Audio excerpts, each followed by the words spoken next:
I started playing violin here at Brookstone, and I love it. I like the way your hand moves, you can just go with the flow.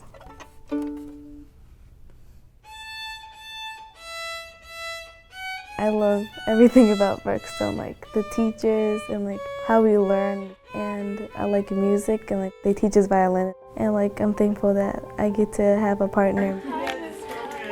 Mrs. White, she's been my partner since 2nd grade, and I really love her. She's really nice to me. And it's really cool because she's my partner and my lunch buddy. She comes and we just chat and see how it's going in our lives. She's taught me to be kind to everyone else and to not be mean. I really like helping little kids.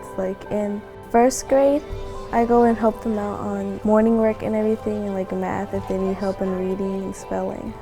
In violin, the teacher tells us if we want to help anyone, and I say yes. I like it when they be like, oh yeah, thank you, I understand now, and then you just play it, and it's really cool. And maybe when I get older, I can come back and be a partner to someone.